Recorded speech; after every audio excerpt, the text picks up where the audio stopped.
Okay, let's unpack this. It's a question that, just keeps popping up Huh. in comments and conversations about sustainable tech, cryptocurrency. It really does. There's a lot of curiosity there. Right. You see the headlines, maybe about Bitcoin's energy use, you hear the buzz about renewables, but then there's this core question.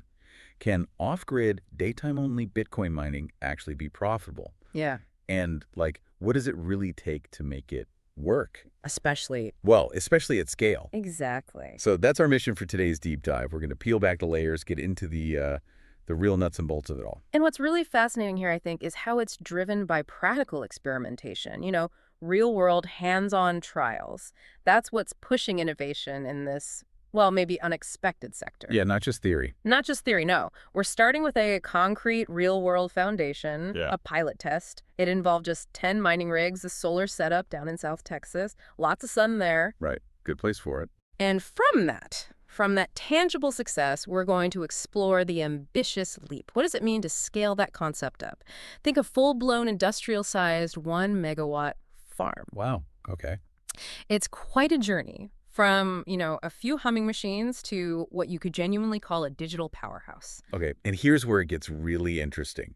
For me, anyway, because we're going to pull back the curtain, not just on the numbers, but the nitty-gritty of the tech. So our roadmap for this deep dives, it's pretty packed. First, we'll zero in on the specific hardware, the components, and also the clever automation systems. Those are absolutely essential for a true off-grid operation. Can't do it without them. Absolutely critical. Then we'll meticulously break down the inverter deployment strategy for a 1 megawatt DC system. Because, converting that raw solar power into something the miners can use, that's a huge challenge in itself. It is a non-trivial engineering problem. And this is where things might seem maybe a bit counterintuitive at first. We'll dive deep into the logic behind deploying more cheap miners to offset that limited runtime. Yeah, that throws people sometimes. It does. It's a fascinating economic twist. And crucially, we'll wrap it all up with a detailed break-even analysis. We'll compare the surprisingly rapid returns of that small pilot with the longer-term, but maybe still compelling, economics of the massive large-scale farm. And for you, our listener, this is really designed to be a shortcut. Your chance to gain deep, actionable insight into this. Well, it's a niche segment, but it's increasingly impactful. Where energy and crypto meet, Yeah. our goal is to give you those genuine aha moments. Surprising facts, enough context, but hopefully without you feeling, overwhelmed by all the info. We've really tried to distill it down. To the core nuggets. Exactly. The critical insights. All right, let's kick things off then. Let's ground ourselves in the tangible, because every big idea, it needs a proving ground, right? And for this concept, off-grid solar Bitcoin mining, that proving ground was, well, surprisingly modest, but it was profoundly effective.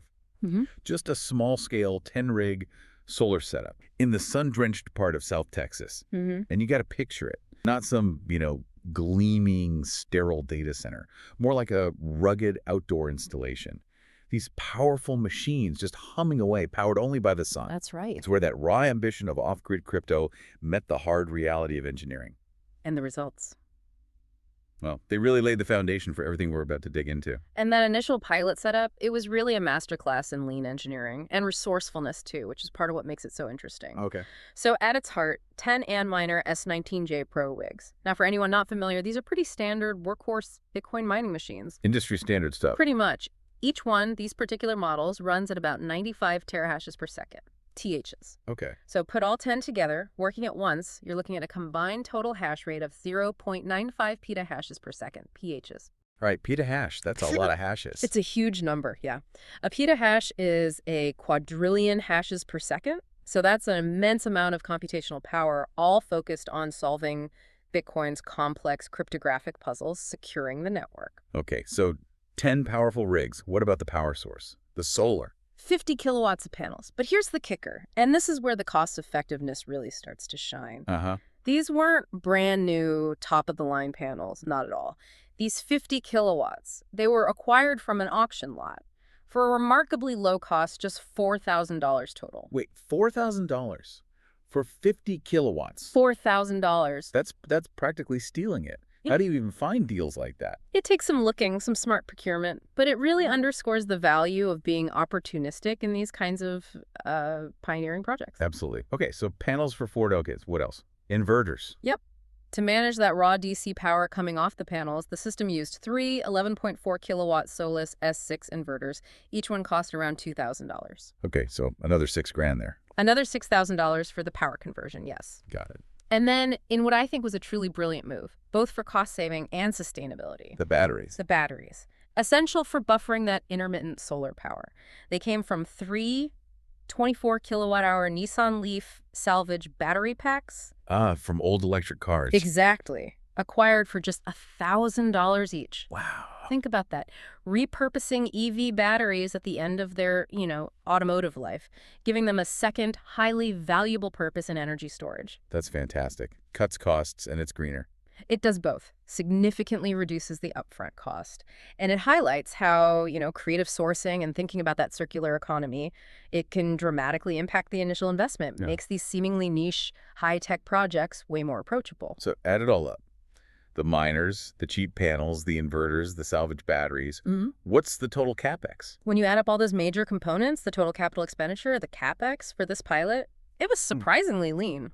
Approximately $14,000. $14,000, that's it? That's it. A very low initial investment. And it serves as an excellent real-world baseline when we start looking at scaling up later. Okay, but panels and rigs alone, especially if they only run when the sun's out. Yeah. That's not enough, right? You need, a brain for the operation, something smart. Precisely. You absolutely need a brain. And that's where the automation comes in. Its purpose is crucial. It has to manage the inherently intermittent nature of solar power. Right. Sunshine isn't constant. Clouds happen. The sun moves. Exactly. Clouds roll in. The angle changes. It sets.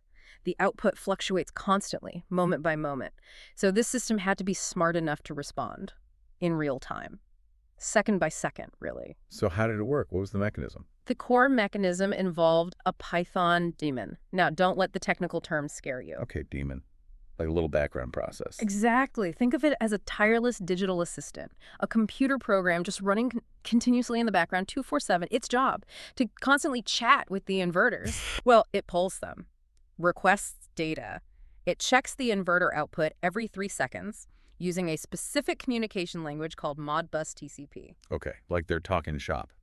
Kinda. How much juice you got now? What's the power output? This lets the automation system know exactly how much DC power is available right now with incredible precision. And once it knows that? Once it knows the available power, it executes commands using something called the Vinish API on each individual miner. Vinish API. Like a remote control for the miner. Essentially, yes. A digital remote.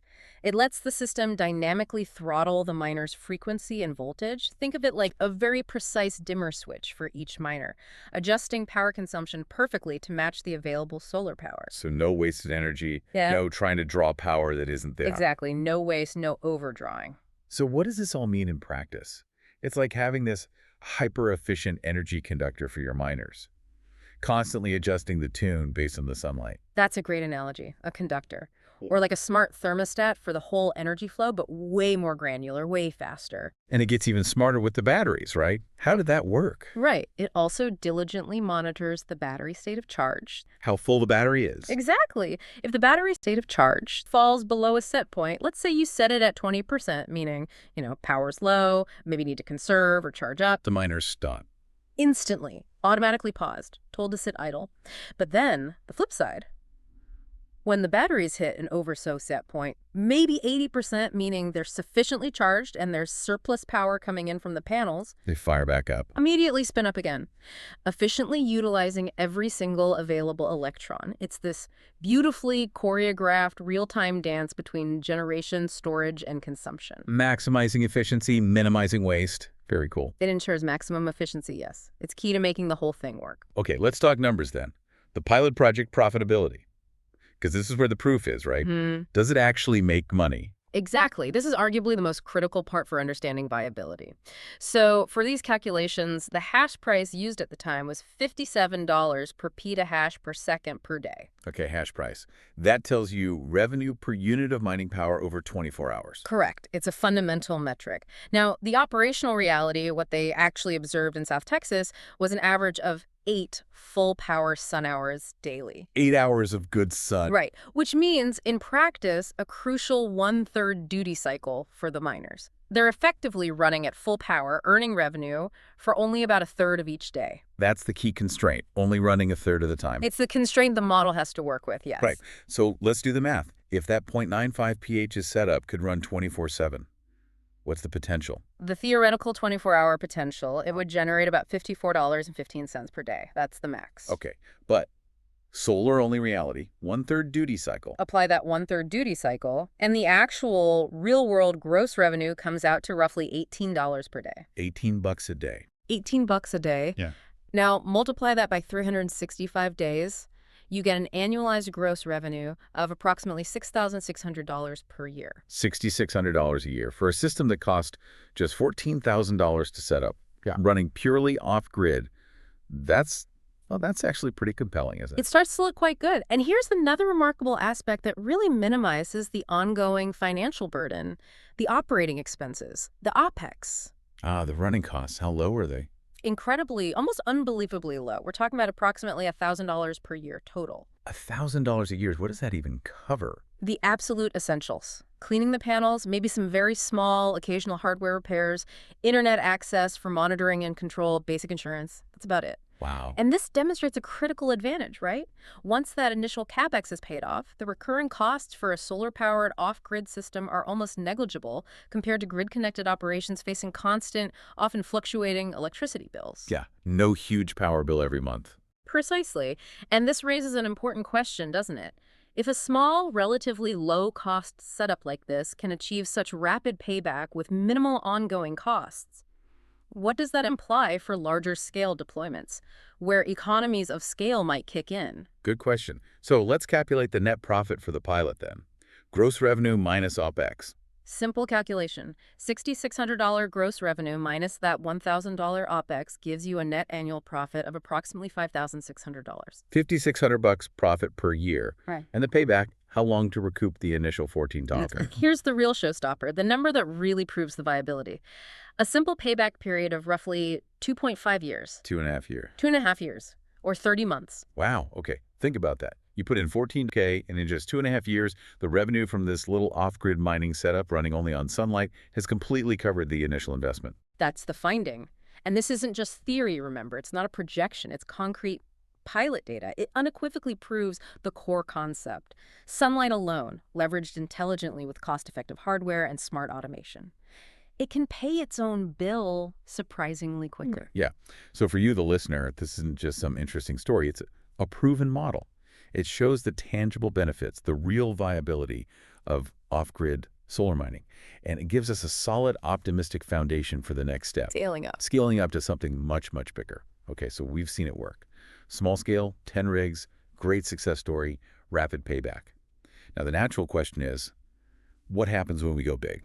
Like really big. We're talking scaling from that handful of rigs and kilowatts to a full-on industrial operation, a 1-megawatt farm. It's a huge leap in ambition from experiment to, well, a significant powerhouse. A proper industrial venture. Exactly. The first question is obvious. How much iron do you need for that? How much gear? Panels, miners, infrastructure? Right. The target for this next ambitious step is that 1-megawatt DC nameplate capacity for the solar array. 1 megawatt. That's a lot of power. Enough for hundreds of homes. Easily. Or, in our case, hundreds of Bitcoin miners. Now, when you're sourcing panels at this industrial scale, cost efficiency is absolutely paramount. Can't be paying retail. Definitely not. Based on real-world Texas-scale bulk pricing for fixed tilt installations, that means the panels are mounted at a static angle, optimized but not tracking the sun. The cost comes in around 40 cents per watt installed. 40 cents a watt. That sounds pretty good for installed. It is good at scale. So that translates to an estimated $400,000 just for the solar panels alone for the 1-megawatt array. $400,000. Yeah. Okay, that's a big jump from the pilot's $4,000. But expected at scale, I guess. Absolutely expected. It shows those different pricing tiers, small auction lots versus bulk industrial procurement. Okay, so $400K for panels. But that's not the total cost of the whole farm, right? You mentioned a bigger number. Correct. It's really important to keep that in perspective. For the overall 1-megawatt project, we're using a comprehensive capital expenditure, or CapEx, placeholder figure of $1 million. $1 million total. $1 million total, yeah. And that figure isn't just the panels, it's holistic. It includes the miners themselves, obviously. Hundreds of them. Hundreds. Plus the robust racking systems to hold thousands of panels, all the necessary site work, land prep, grading, trenching for cables, security fencing, which is crucial. Right. Got to protect the asset. Absolutely. And all the sophisticated associated electrical infrastructure, switchgear, wiring, safety components. It gives you a much more complete picture of the total upfront capital needed for a project this big. It's way beyond just the raw components. Got it. $1 million all in as a working number. As a working placeholder, yes. And if we connect this to the bigger picture, large-scale renewable energy, achieving that low per watt cost, 40 cents installed, that's a key indicator of how mature the solar industry has become. It's a huge driver for these large projects globally. The economy of scale really kicks in. It really does. That efficiency in procurement and installation, it's absolutely crucial for the financial viability of any large solar venture, including our Bitcoin farm concept. It's what makes it even conceivable off-grid. Okay, so you've got this massive solar array. Next up, the inverter strategy. How do you actually, handle and convert all that power for the miners? Right. Transforming that raw DC from the panels into the AC the miners use and managing the flow. For this scale, the choice is the Solis S6 50 kilowatt utility inverter. 50 kilowatt units. Okay. These are robust, industrial grade. They're also hybrid units ready for AC coupling, which adds flexibility for future expansion or maybe integrating other power sources down the line. Smart. So how many do you need for 1 megawatt? Well, the basic calculation is straightforward. You've got 1,000 kilowatts, which is 1 megawatt from the solar array. Each inverter handles 50 kilowatts, so 1,000 divided by 50. 20 inverters. Theoretically, yes. 20 inverters handle the full capacity. However... there's a catch, or an improvement. An improvement for maximum uptime and resilience, because even the best gear can fail sometimes. Sure. The design thoughtfully includes N1 redundancy. N1, what does that mean? It means you actually buy one extra inverter, so a total of 21. Like a spare. Exactly. Think of it like carrying a spare tire on a long trip. If one inverter unit fails, the farm can keep humming along at full or very close to full capacity without significant interruption. That makes sense for an industrial operation. Downtime is lost money. Big lost money. So this is a key engineering decision. It highlights that need for robustness, reliability, especially when downtime translates directly into lost revenue. Okay, 21 inverters. Now the miners themselves. We need way more than the pilot's 10. How many fit into a 1 megawatt budget? A lot more. So if we figure each Antminer S19j Pro needs about a 3 kilowatt power budget, and that includes a bit of headroom, maybe for overclocking slightly for efficiency, or just future-proofing. 3 kilowatts per miner? Roughly. Then a full 1 megawatt capacity, that's 1,000 kilowatts, allows for approximately 330 miners. 330 miners? 330 powerful machines all working together. Wow. Compare that to the 10 we started with. That really scales up the mining power. What's the total hash rate then? It takes the total mining power up to an impressive approximately 31 petahashes per second. 31 PHs. That's colossal. Really puts the scale into perspective. From small test to a significant player. It's a serious amount of hashing power, yes. A proper mining operation. And the automation has to scale up too, right? Can't manage 330 miners the same way you manage 10? Absolutely not. The automation upgrades for industrial scale are, commensurately sophisticated and totally essential for managing it all efficiently. So no more simple Python daemon on one computer. Not quite. Instead of localized controls like the pilot, you need a centralized system, an orchestrator. This is provided by an industrial single-board computer, an SBC. It acts as the fleet controller, the central brain for the whole farm. Okay, a fleet controller, what does it talk to? This central brain communicates via Modbus to every single one of those 21 Solis inverters, meticulously collecting real-time power data from each one. Okay. It also communicates via a protocol called MQTT to every power distribution unit, or PDU, in the farm. PDUs. Those control power to groups of miners. Exactly, allowing granular remote control over power delivery to the miners. And all this data, power output, miner status, battery levels, everything, it's visually exposed through a Grafana dashboard. Grafana. So nice visual dashboards for the operators. Yep. Comprehensive, real-time oversight of the entire farm's performance and status, whether you're on-site or hundreds of miles away. That's crucial. Now, you mentioned zones earlier. How does that fit in? Right. What's really ingenious and critical for distributing the workload efficiently is how the miners are organized. They're not just one giant block. They're grouped into 3 distinct 110 rig zones. Okay, 3 zones of 110 miners each. Exactly. And here's the clever part. Each of those zones has its own dedicated single-board computer, its own zonal brain. Oh, interesting. So it's not just top-down control. It's distributed intelligence. It's distributed intelligence, yes. These zonal SBCs run their own sophisticated Python scripts that dynamically schedule hash rate ceilings just for their specific zone. So if, like, a cloud only covers one zone? Precisely. Or if the batteries in that particular section are running low, that zone can dynamically adjust its power draw downwards, throttle its miners back without impacting the other zones or, crucially, overdrawing power from the main system. Ah, very smart. It ensures the whole farm never exceeds the live solar output, plus whatever's available in the batteries. Never, ever exceeds the limits. It's a level of precision control that maximizes efficiency and prevents system overload or instability. That multi-layered automation, it sounds incredibly sophisticated. It is, and what's fascinating is how it transforms this highly intermittent, unpredictable solar power into something reliable, consistent, and highly optimized for mining. That granular control, the real-time adjustment, from the central fleet controller down to the individual zonal SBCs. It's absolutely essential for managing the complexities of an off-grid system effectively, profitably at this scale. It really shows a deep understanding of both the solar energy dynamics and the miner's power needs, making intermittent energy viable for something so demanding. Exactly. It bridges that gap. Okay.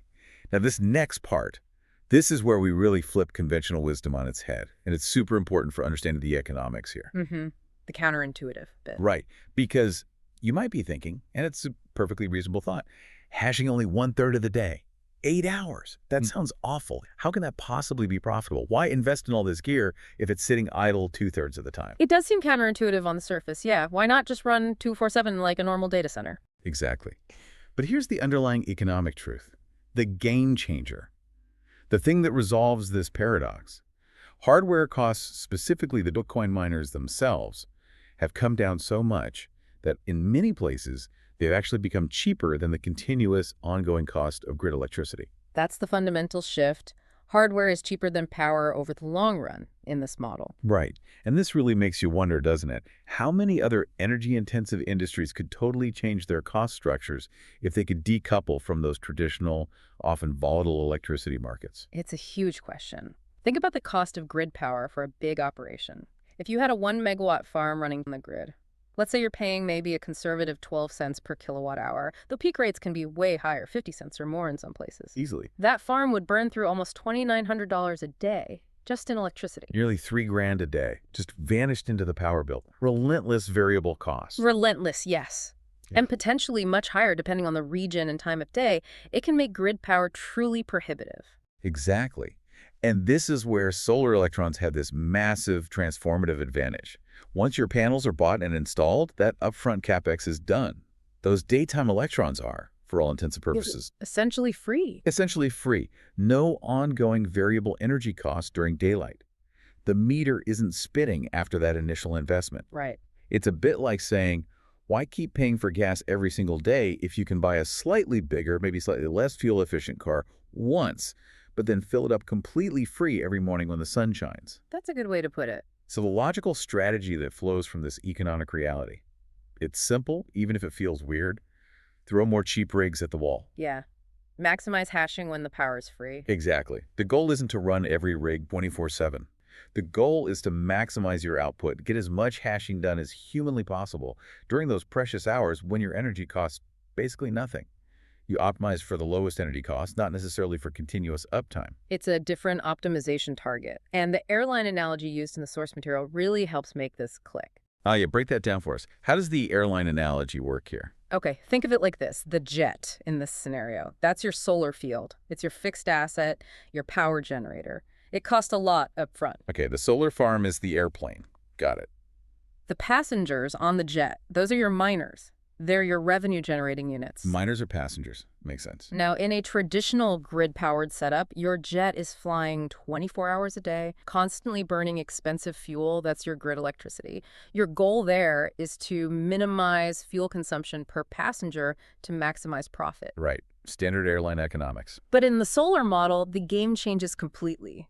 Your jet is only flying during those, say, 8 hours of sun per day. Okay, limited flight time. So the goal becomes pack more passengers onto each daylight flight.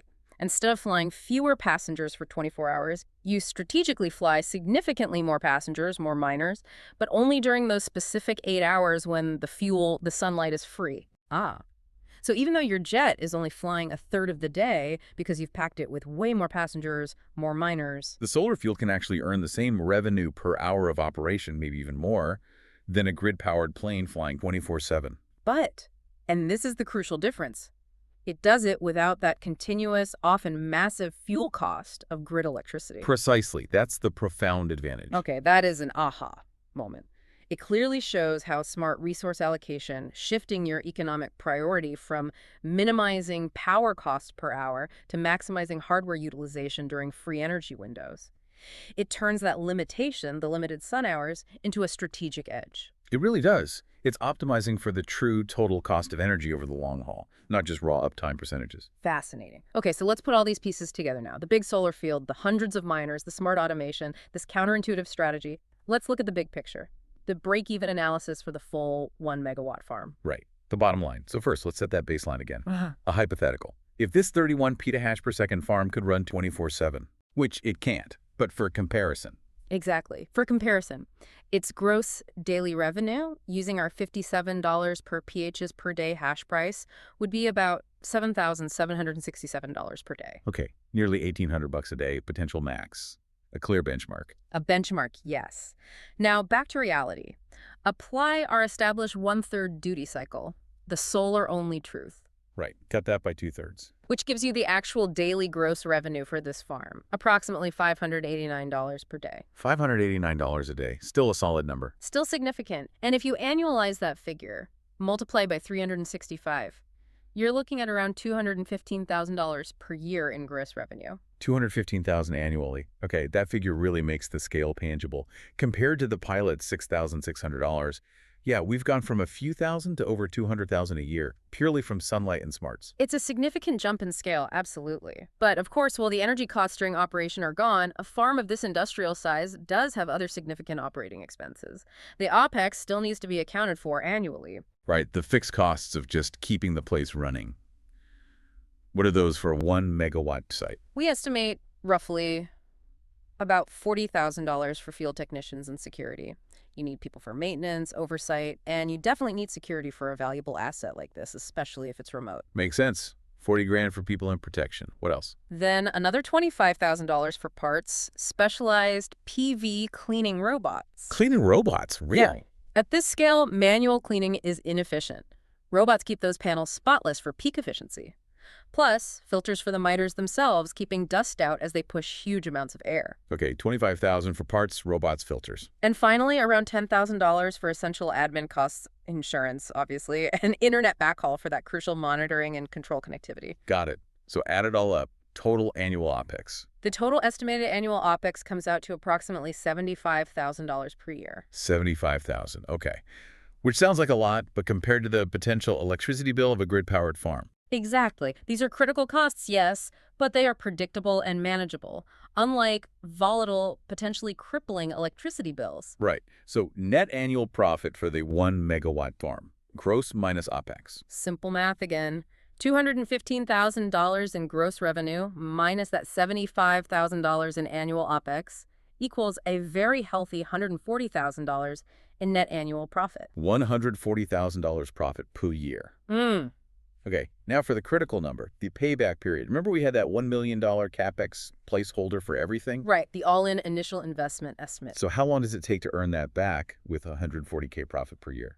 Using that comprehensive $1 million figure, the simple payback period is calculated by dividing the capex by the net annual profit. So $1 million divided by $140,000 comes out to approximately 7.1 years. 7.1 years. Now compare that to the pilot's super quick 2.5 years. Yeah. It's noticeable longer. It is longer, yes. But that's entirely expected, isn't it? With a $1 million initial investment and just the sheer scale involved. This comparison really helps understand the trade-offs. Initial investment size versus the speed of return.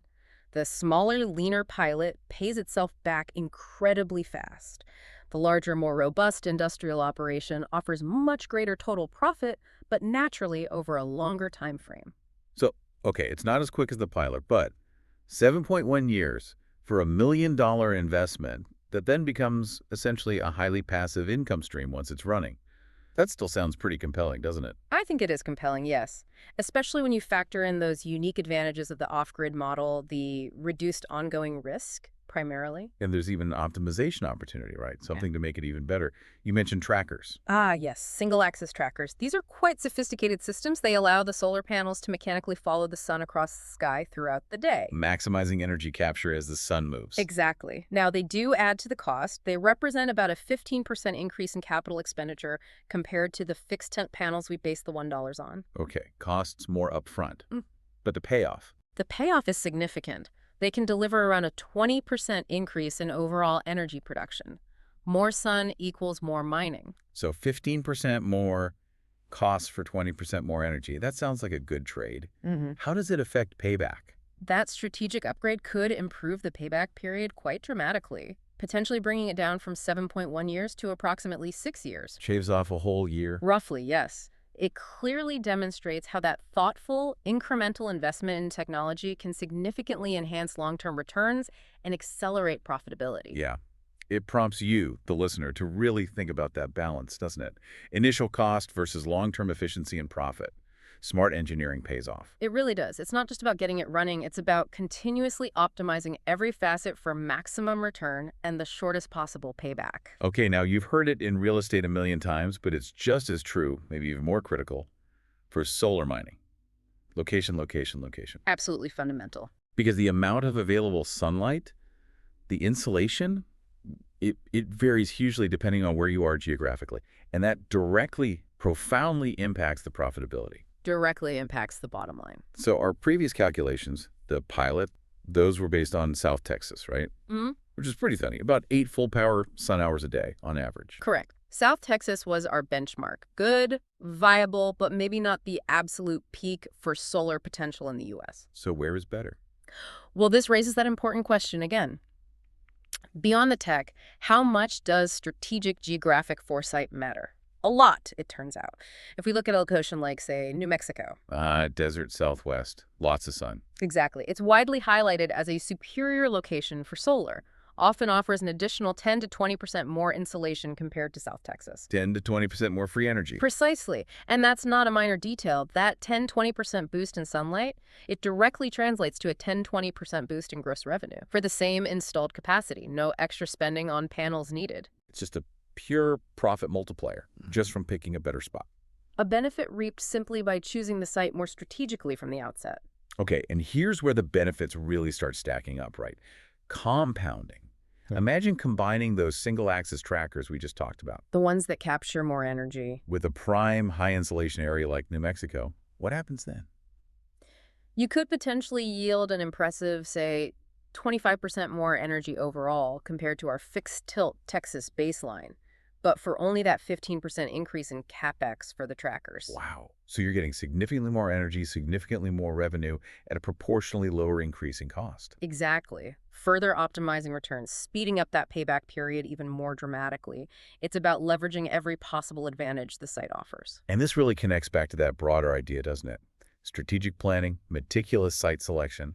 It's critical for any large-scale energy project, not just crypto mining. Absolutely paramount. Understanding those nuanced geographical advantages and how they interact with technology upgrades, it's key to maximizing profit and long-term viability. So for you, our listener, if you're even vaguely considering something like this, maybe in a desert spot or another really sunny area, do the math yourself. See how much those extra sun hours and maybe adding trackers could really sweeten the deal, really cut down that payback time. Definitely run the numbers for your specific location. It makes a huge difference. Okay.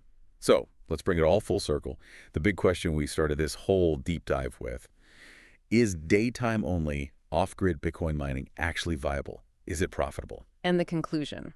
And the resounding answer, based on the solid pilot data, the detailed analysis of scaling up, it seems to be an unequivocal, enthusiastic yes, absolutely.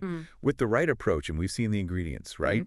Auction price panels, maybe some DIY ingenuity in racking and construction, definitely smart automation, using affordable, efficient miners like those S19s, it is a thoroughly viable venture, provided. Provided you have the patience for the payback period. Exactly. Strategic patience is key. And just to quickly recap those distinct payback periods again, we saw that impressive 2.5 years for the small, lean pilot, demonstrating incredibly rapid returns on a modest investment. 30 months. Amazing. And for the full-scale 1-megawatt farm, the payback extends out to roughly 5 to 7 years, depending heavily on fixed tilt versus trackers, and crucially, that geographic location and its insulation. Right. Reinforces the difference in scale and investment horizon. But both models seem compelling in their own context. Very much so. And let's not forget the inherent upside potential here. This isn't some static equation, is it? The investment isn't locked into just that calculated return. Not at all. There are external factors that could improve things significantly. Like what? Well, if the hash price increases, meaning the reward for mining goes up relative to difficulty, or if the price of Bitcoin itself rises substantially, or even if you just get more sun hours in a particular year than the average baseline we used. Any of those things happen? Profitability improves, maybe significantly. Every one of those factors can sweeten the deal, shorten that payback period even further, potentially turning a 7-year return into a 5-year or maybe even a 4-year sprint under the right conditions. That's a great point. But what about the downside? What if the market tanks? And this is what's truly unique. A critical, maybe often overlooked, advantage of this specific model. Its robust downside protection. How so? Think about it. If market conditions slump, hash price drops, BTC price takes a dive, which, happens in this volatile market. Oh, yeah. What is the only ongoing variable cost for these off-grid operations? Sunshine, which is free. Exactly. Sunshine. There's no power bill shock. Unlike grid-powered operations that are constantly exposed to fluctuating, often high electricity rates, and might have to shut down entirely if prices make mining unprofitable. These solar farms just keep running whenever the sun shines, costing almost nothing to operate day to day. Precisely. They become incredibly resilient to market downturns in a way their grid-connected counterparts simply cannot be. This is a powerful differentiator, a key takeaway about managing risk over the long term in a very volatile industry. So what does this all mean for the bigger picture then? It's a fascinating hedge against volatility, isn't it? It really is. It transforms this energy-intensive process into one that's largely insulated from one of its biggest, most unpredictable variable cost, electricity. So considering these profound economic advantages, the free daytime electrons, the flexible modular hardware deployment, how might this innovative approach, this way of thinking about energy and resources, how might it influence other energy-intensive industries beyond just crypto? That's the million-dollar question, isn't it? Or maybe even, the future of industrial decentralization itself, moving production to where the energy is cheapest and cleanest, not just where the grid happens to be strongest. And this raises that important question that really does extend far beyond Bitcoin. What other sectors? What other industrial processes could potentially revolutionize their operations by adopting this kind of modular, resource-conscious approach, leveraging intermittent but free or very low-cost energy sources that might be available in remote or specialized locations? Yeah. The lessons learned here from off-grid Bitcoin mining, they could have profound implications for everything from data centers maybe to certain types of manufacturing, shifting the whole paradigm of where and how we decide to consume large amounts of power. The possibilities seem, pretty thought-provoking. They really are. It opens up new ways of thinking about industrial energy use. Absolutely. Well, hopefully this deep dive has given you, our listener, a clear picture, maybe sparked some of those aha moments, perhaps even some new ideas for you to explore further. We hope so. Keep those questions coming, keep digging deeper, and keep exploring.